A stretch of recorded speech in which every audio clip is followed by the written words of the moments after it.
Hello, mindful friends. Today we're on our fifth and final step of making peace with suffering. Step one, we talked about not avoiding it, and then not fighting it, and then creating a safe space in which we could listen.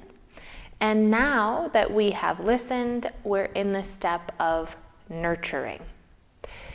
So when we think about nurturing, we think about all the things that we do to remember that everything we need is available within and around us, and how can we engage with the things that keep us well. So in this stage of nurturing, it's the same as when we're listening, that we don't want to project everything outward. So when we're listening, we're not searching for that why we're suffering in everything else that everyone else is doing. Blaming the world, trying to control it or manipulate it, fighting with it. We really are turning inward to examine and explore what's within us that we can nurture and bring back into a state of balance and well-being. We're recognizing that true suffering is formed from how we're relating to the world, and that our thoughts, beliefs, and perspectives change what situations we put ourselves in, how we handle them, what we do with them, and how we take care of ourselves within and after them. So if we want to be at peace with our experiences, even if they're difficult or painful, we have to turn within and find those resources that take care of us, that balance us. Because it's really hard, like we said last time, to change the world and to force everybody else to change. So when we're looking at what we need and how we need to nurture, we want to watch for when the ego and our pride cut in and they tell us things like, well, what would make me feel more accepted is if he agreed with me, or if they stopped doing this, or if the world took on and reflected more of these values that I have. These are not nurturing changes.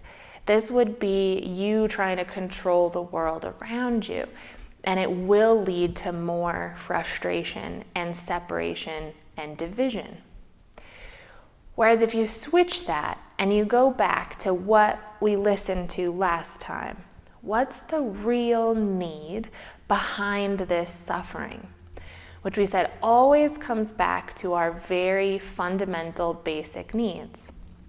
At that moment, my feeling of being loved was threatened, or my feeling of safety was threatened. Great. Turn the focus to how you can nurture that within yourself. Not changing the other person to bring that to you, to make them provide that to you. No, that's gonna not work well. There are ways to affect that, which would be a different topic for a different day. But when we're making peace with suffering and we're trying to nurture within, we don't want to try to change others. We turn inward and we start looking. What brings on those feelings of being loved within me? What brings on those feelings of being safe within me? Now, these could be supports that are reliable. So instead of trying to change that one person, we say, well, I know that I can go to whatever it is, my therapist, my mindfulness coach, my yoga friends, and I can feel that love there. And maybe that's what we need to nurture it.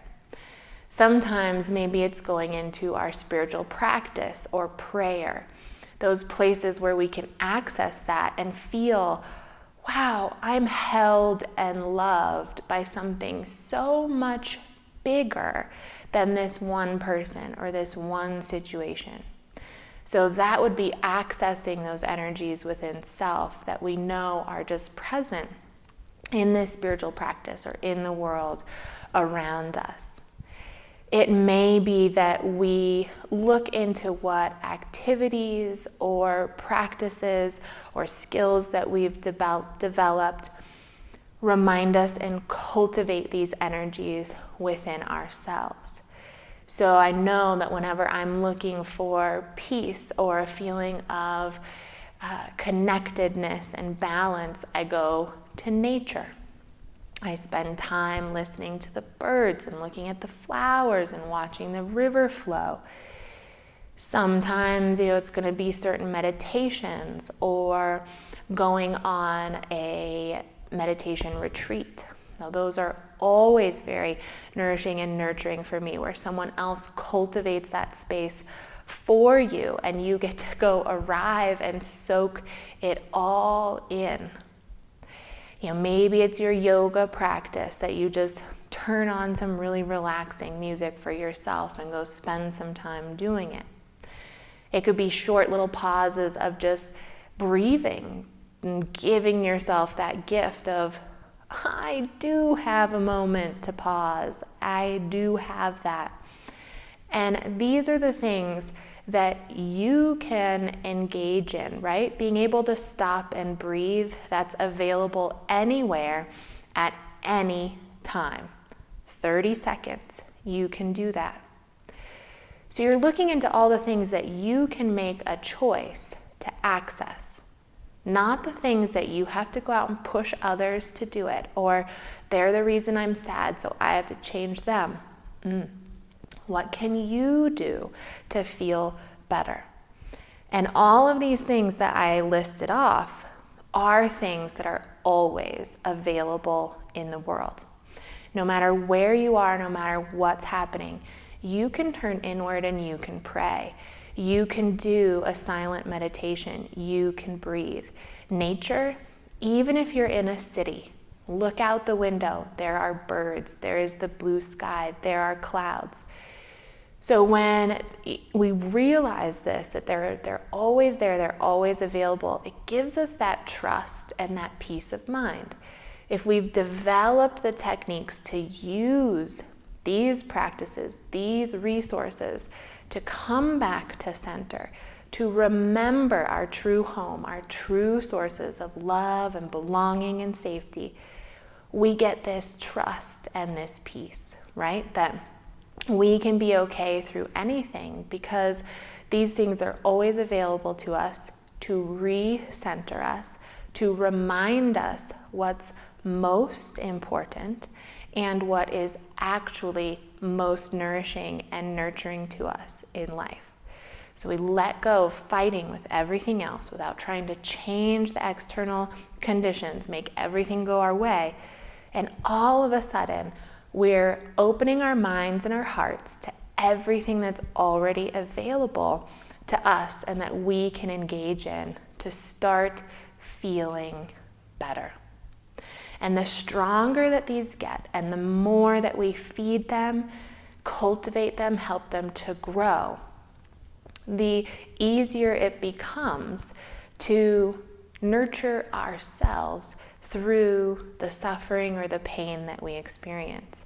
And that this brings us that sense of peace in whatever we're going through, all the ups and downs. The peace can still be there. And we can still experience the suffering, right? Because truth number one, there is suffering. But we can experience it and move through it while holding peace within. So I invite you this week, look into those resources for you, the ones that are always available, that are reliable, that you can turn to nurture and come back to balance. and start choosing to engage with those in the moments of suffering or vulnerability. And just start seeing what that does for your level of peace. If you enjoy these talks and would like to join us for group sessions or individual coaching, you can find us at newleafmindfulness.com. On this YouTube channel, you can also find some meditations to engage in. And don't forget to like, share, and subscribe. I hope to see you all very soon.